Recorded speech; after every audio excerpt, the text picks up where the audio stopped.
Yeah. All right. Good morning, Babsy, and welcome. I'm so glad you are here today. Thank you, Prof. Good morning to you too. Thank you. Please tell us more about yourself. Well, that question.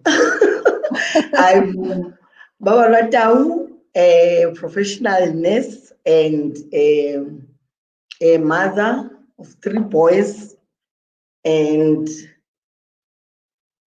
a grandson. And Wow, congratulations.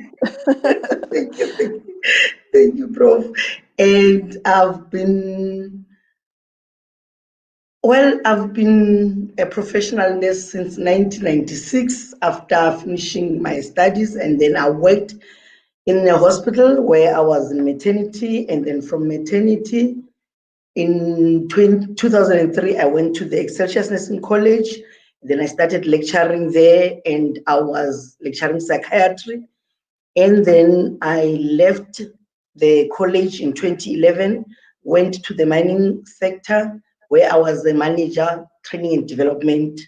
And then I left there and went to the university in 2015.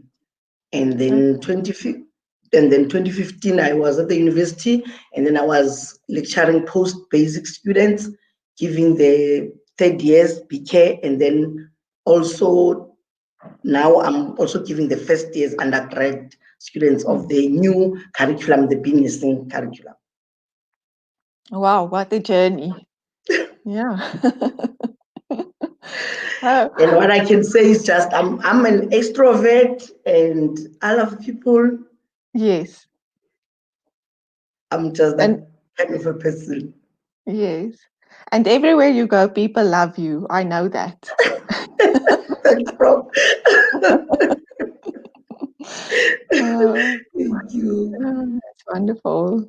Okay, so I have also been a nurse more or less the same since the same time as you. So we more or less have the same time span of being a nurse. Yeah, Convenience, yeah, Prof. yeah. Great. Can you share with us a story or stories in your nursing career that you feel were moments of presence? Okay. Be it in the practice or in the mining Anywhere, sector or as a lecturer, anyway. Okay, anywhere. Prof. Let me start by saying presence. You know, when we were with Prof. Bart in Netherlands, there's something that he shared that, you know, at times you don't connect it to presence. Like, for example, let me say I'm Xhosa. That's my culture, I'm Xhosa. And he was talking Mhm, about Ubuntu that mhm, time. And, you know, Ubuntu is like something that with us, it's something that we grow with, we are socialized into mm, as growing from our culture as Xhosas.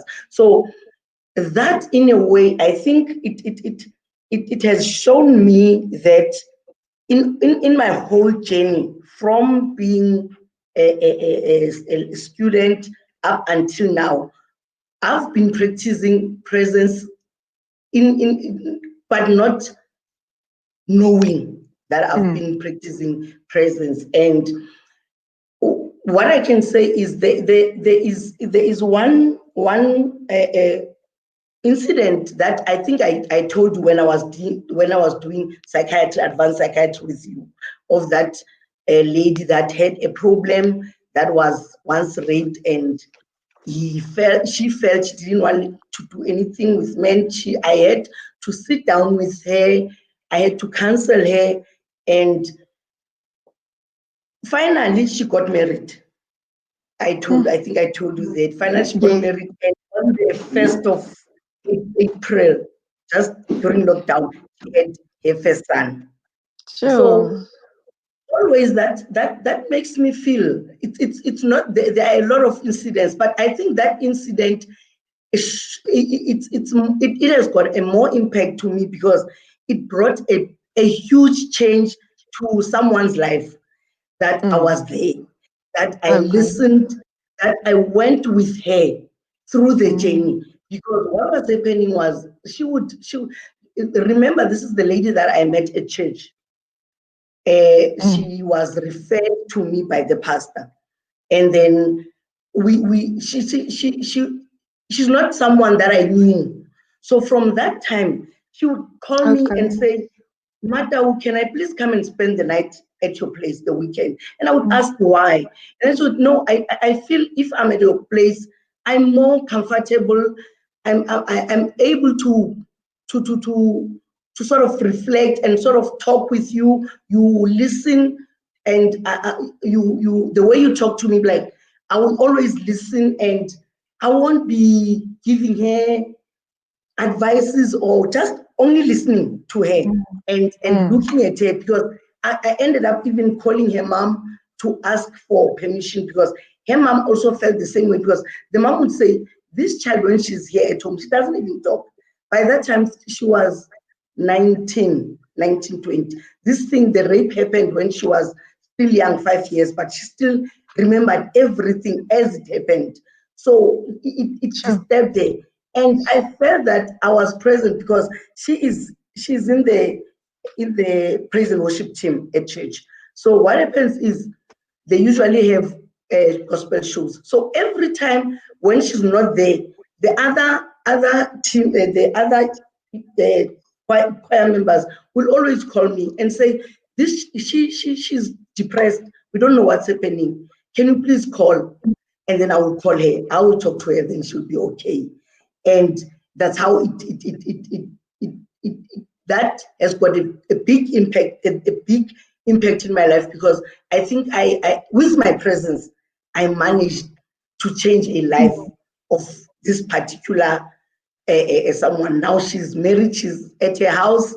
The husband, she even came to me and said she wants to be, she wants me to be there when she talks to the husband, because she never told her before they got married. She Oh, told her okay. after they got married. So went there, and Okay. then, and the husband, he welcomed, he was okay with it, and he was very happy that I managed to talk. So as a result, even the husband, they're staying in KwaZulu Natal. Every time they will send messages, even the Oh, baby, everything. They wake up, oh, tell me how is the baby. So that, in a way, to me, has got.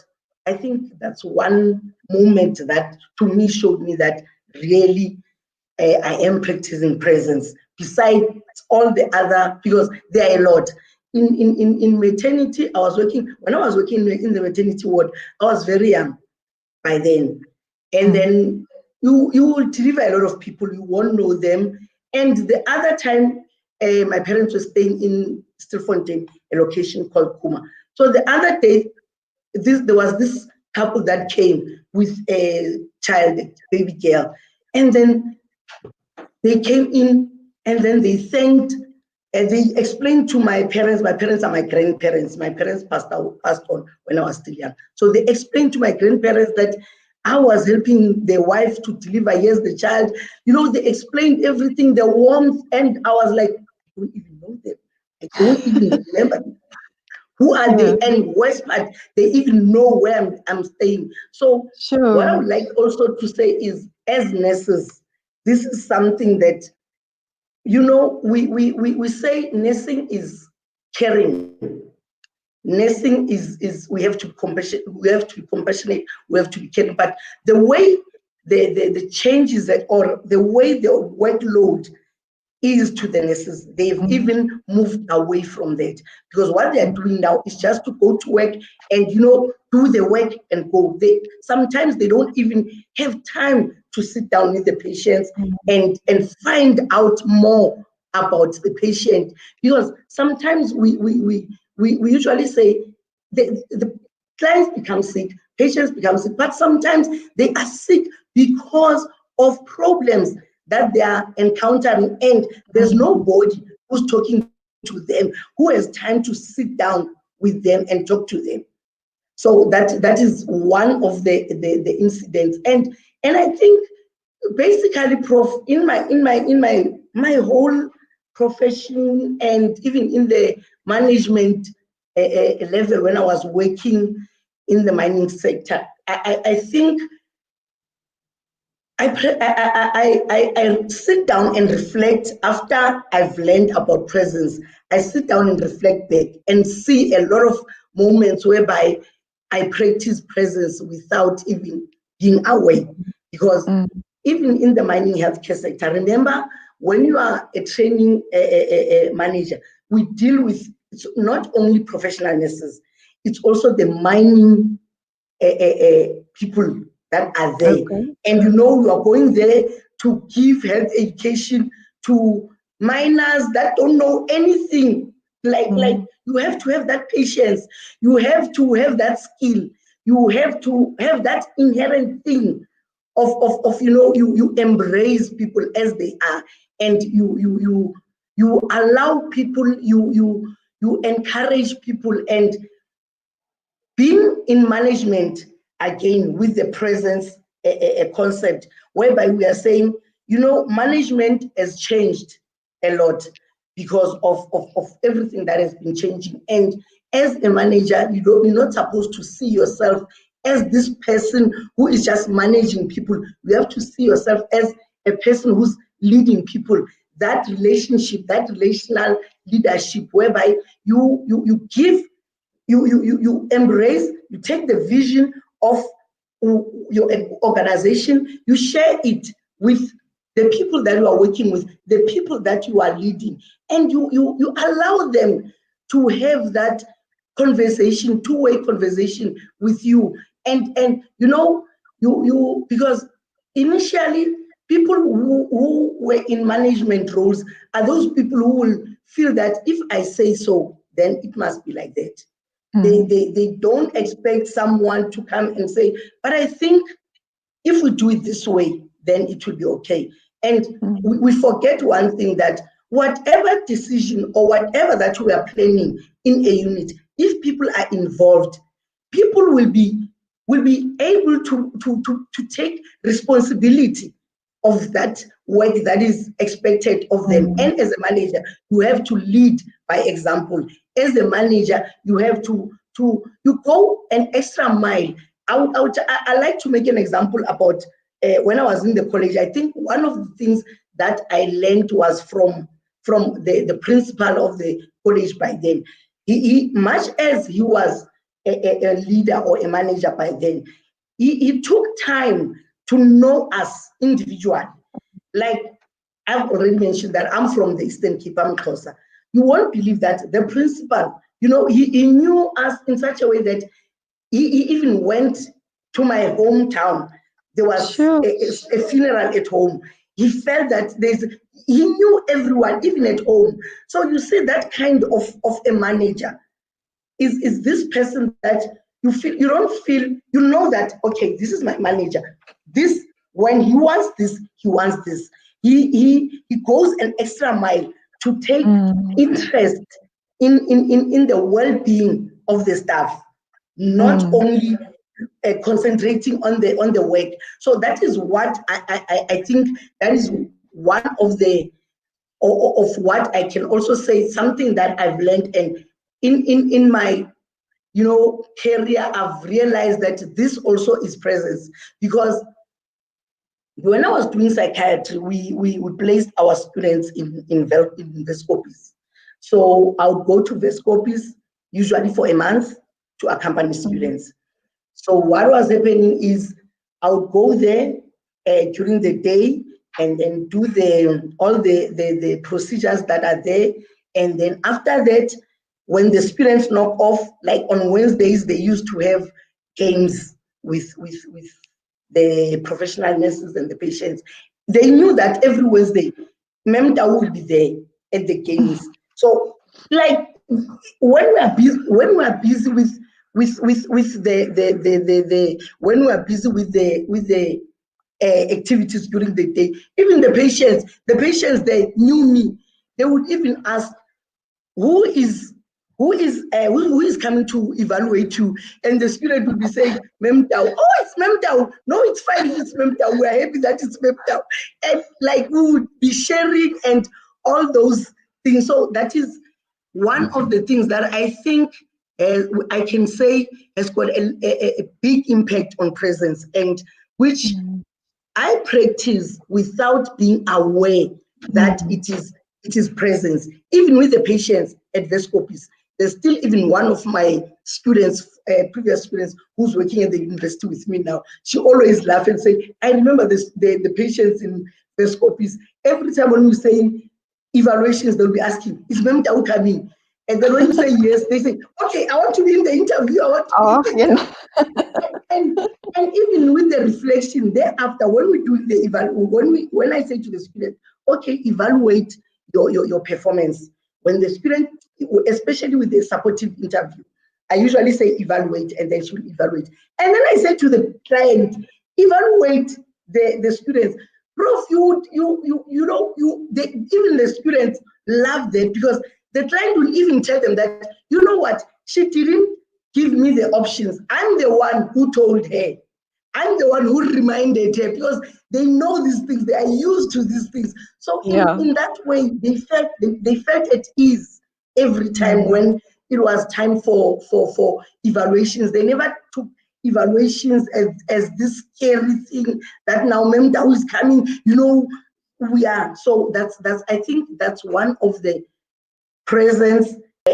What I can say, maybe say it's one of the of being present, of having presence. So those, I think, are few things that I can share in my path as a professional, as a manager, as a lecturer in the college, and also in the university.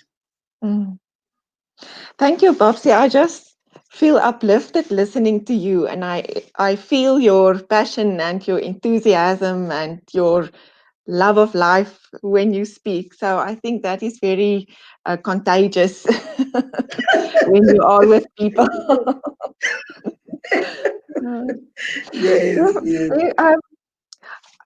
If I can take everything together, what you said, it seems to me for you, presence is walking the extra mile for the other person, really seeing the person as a person, and opening up to that person, allowing that person to become part of your life, and Yes, inviting that person in, and really listening to that person.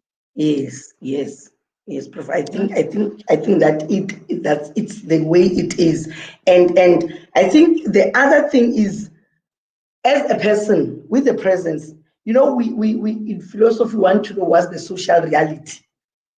You understand of these things, and what, who are you in the world? What do you think of the world? And I think presence is also embedded there. It's only that because really, when you look at your philosophy, presence is embedded in there, but we usually don't see things like that. Like, for an example, like I've already said, that we will be saying, okay, individuals are these self-actualized people who are operating in a social world, that exists independently from them. But with presence, your assumption is that we are in relation with other people, whether we like it or not. You understand? Because if I feel that, okay, you are on your own, where does Ubuntu comes in? That's where Ubuntu comes in, whereby I say you are you because of me, and I'm me because of you, and not necessarily that I just say it, but you do it.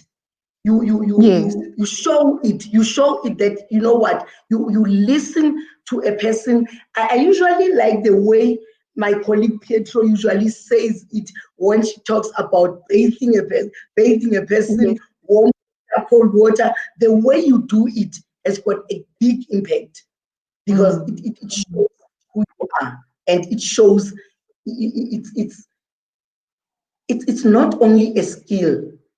It's not only a skill, it's also the way you carry yourself, the way you practice the presence, the way, because remember, even when we did that first round of presence, remember when the nurses were talking there, They were talking things that they said they were not aware that those were presents, because they said, Yes. like telling the patient, the mere giving health education to them was not practicing presence. But when we Mm. sat down, that's so that giving information, that's presence. Because now you are giving this person, you are enlightening this person, and you are giving this person a tool of being able to stand alone, of being able Yes. to do things on her own. Mm. So that Sure. I can Yeah. say, Yes, you're actually uplifting the dignity of the person to be able to make decisions and feel in control of their own decisions. And yes, yes. yeah, yeah. No, And it works definitely a I lot. agree. That's why I say, and it to me, though, all those moments, even with the psych patients, I never, I never thought they were presents. I never saw it as presents. But the mere fact that you give this person that, you know, that a forum of saying, okay, evaluate. What do you think? Did you gain something from this supportive interview that we just did with the student? And she has her own say to tell you that, Mm, yes, she feels that, okay, people might think that I'm mentally disturbed, but but this person shows me that I can think, I'm able to think, I'm able to construct something. So mm, it's presence. It's really definitely. presence, and in that way you are empowering people. Definitely, yes. Yeah, you're giving her a voice or you are listening to her voice. Yeah. Yes, Prof. Yeah, yeah, great. Thank you so much. I am also going to watch this video again and learn from it again. So thank you for sharing all your wisdom. Thank you, Prof. Yes. Do you perhaps have an encouraging word for nurses? Prof, I would say, I would start by saying, as I've already mentioned initially, that when I started, I was teaching, I was lecturing BK 30 years. These people are people who are professional nurses already. Mm, These are people who are already working in the units. So I was lecturing health service management now. And then all of a sudden, I had to lecture first years who are from college or university. They know nothing about a patient, let alone what is health, what is wellness.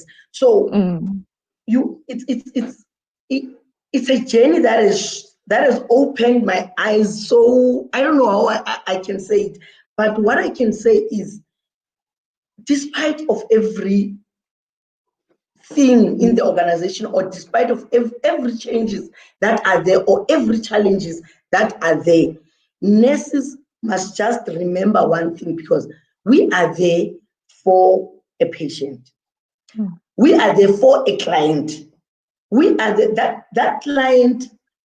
When she comes to the hospital, or when she is in need of health, she is forced to leave some independence and depend on us mm, as nurses. And it's always not easy for mm, other people, Prof. It's always there are people that they don't want to be in the illness role. They don't mm, want but I think it is from us as nurses, the way we embrace them, the way we handle ourselves, that will make these people to be, to accept the illness role, and to mm, accept that, what, I am sick and I need help, and this category is the correct category to help mm, me. Because of late we hear of a lot of stories of nurses who are negligent, nurses who are going for ethical whatever. mm, We need to really practice presence in our units wherever we are. We need to put the patient first. We need to, I usually make an example. Students always laugh when I make an example of that a client will never divulge, or you'll never find out what's wrong with a client if you don't have time for a client. Because there are nurses, even in these consulting rooms, there are nurses whereby a client will come, the client comes in, hello, the phone rings, hello, how are you? And then, what were you saying? Yeah. Even if the client wants to, the client will just say that, you know what, this person does not have time for me. This person just wants me to finish and then I can leave. So let us practice that when a client comes in, or when you are nursing a client, nurse that client in totality and be there for that client. Listen. It's not necessarily always about giving advice or doing what. Listening to a person, Prof, makes a difference. I mean, makes a lot of difference, because when you listen, this person will ventilate, and ultimately this person will see that this person has got an interest in me. So this person starts to, to tell you things that you will never tell anyone. So we must try to be present, to have presence by all means as nurses in this changing, ever-changing world that we are in. And we know nurses have got a lot of challenges. We know there's staff shortages. We know this, but it's amazing that they will always complain of staff shortages. But when you go to the wards, I usually tell the students, when I go to the ward, students are talking. Two students are talking. Why that? Don't use that time to go and sit next to the client. Find out about the client. There's a client that doesn't have visitors. It's visiting hour. You are seated there. You sit as that's your opportunity to go to the client, sit down with that client, talk to that client, find out more about the client. That will help the client. We must try by all means to make a difference. And let's make, let our light shine. When you go into a place, let people, have that feeling that, you know what, I think now there's life. I'm happy to see this person because of your presence, the way you are handling people, not only clients, even your co-workers, everyone. Thank you very much. I think that is a very meaningful message for every nurse. Thank you, Prof. Thank you. Thank you, Prof. Thank you very much. Thanks.